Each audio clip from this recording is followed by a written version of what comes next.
বন্ধুরা, আমি সৈকত চলে এসেছি আবার একটা নতুন ভিডিও নিয়ে। আর আজকে আমার বিষয় হচ্ছে ওয়েব সিরিজ রিভিউ। তো হইচই প্ল্যাটফর্মে একটা মিনি সিরিজ দেখলাম, যেটা আমার খুব ভালো লেগেছে। বেশি ডিউরেশন না, মাত্র 1 ঘন্টা 15 মিনিটের মতো, এবং 5টা পর্বে বিভাজিত এই ওয়েব সিরিজটা একটা শিক্ষামূলক ওয়েব সিরিজ, যেটা সবারই দেখা উচিত। বিশেষ করে যারা কর্মরত বা কর্মক্ষেত্রে সবসময় নিজেকে ব্যস্ত রাখে, এবং এর মাধ্যমে আমরা মোটিভেশন পাই। অনেক দিন পর একটা মোটিভেশন ওয়েব সিরিজ দেখলাম, যেটা দেখে মানুষ শিক্ষা তো পাবে, একটু মনের জোরও পাবে। মানে মানুষ যে হার মেনে যায়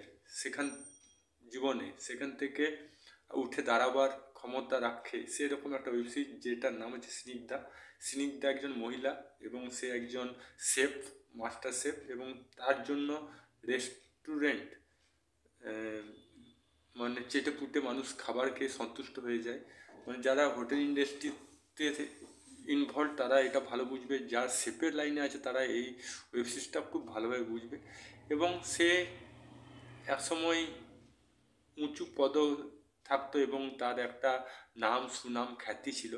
হঠাৎ এক নিমেষে সোশ্যাল মিডিয়াতে কোনো কারণবশত তার কাজ খারাপ হয়, এবং সোশ্যাল মিডিয়া নেগেটিভিটির জন্য তার চাকরি তাকে খোয়াতে হয়।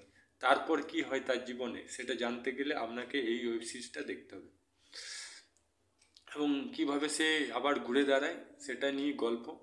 তো আমার তো খুব ভালো লেগেছে, মনে হয়নি ওয়েব সিরিজ দেখেছি, একটা মনে হচ্ছে শর্ট ফিল্ম দেখলাম, বা শর্ট ফিল্ম বলা যেতে পারে, খুব সুন্দর শর্ট ফিল্ম। তো আপনারা দেখবেন স্নিগ্ধা, হইচই ওটিটি প্ল্যাটফর্মে। আমার ভালো লেগেছে। পজিটিভ দিক আমার কাছে 3টে আছে। আপনার যদি মনের জোর কম থাকে তাহলে আপনাকে অবশ্যই দেখতে হবে, কারণ এটা মোটিভেশন ওয়েব সিরিজ, ছোট ওয়েব সিরিজ হলো। দ্বিতীয়ত, এখানে মানুষ দ্বিতীয় যে প্লাস পয়েন্ট, এখানে অভিনয়গুলো খুব সাদামাটাভাবে করেছে এবং ন্যাচারাল করেছে, কারণ ন্যাচারাল গল্প ন্যাচারালভাবে। তৃতীয়ত, একজন ইউটিউবার, আমাদের কমিউনিটিতে একজন ইউটিউবার এখানে অভিনয় করেছে, যার নাম হচ্ছে বং মিডিয়া, বা অনেকে উজ্জ্বল ব্রো নামে পরিচিত। তাকে অভিনয় করতে দেখলাম, এটা আমার খুব ভালো লেগেছে। এবং তৃতীয় যেটা প্লাস পয়েন্ট দেখলাম, সবারই জীবনে দুঃখ থাকে, এবং নিজেকেও রিলেটেড করতে পারছি এই গল্পের মাধ্যমে, কারণ আমিও তো হোটেল ইন্ডাস্ট্রি থেকে যুক্ত। তো আমি বুঝতে পারছি এই গল্পটা দেখে, খুব ভালো লেগেছে। আপনাদের কেমন লেগেছে সেটা কমেন্ট বক্সে লিখে জানাবেন। আর যদি না দেখে থাকেন তো দেখে নেবেন, আর যদি আপনি দেখে থাকেন গল্পটা, তো কমেন্ট বক্সে লিখে জানান আপনার গুরুত্বপূর্ণ মতামত। ভিডিওটা যদি ভালো লাগে তো লাইক করে দেবেন, চ্যানেল নতুন তাহলে সাবস্ক্রাইব অল বাটনে প্রেস করে দেবেন, আর ফেসবুকে দেখে থাকলে ফলো করবেন। আবার দেখা হবে নতুন কোনো ভিডিও নিয়ে। তখন জয় হিন্দ, জয় ভারত, ভালো থাকো, সুস্থ থাকো।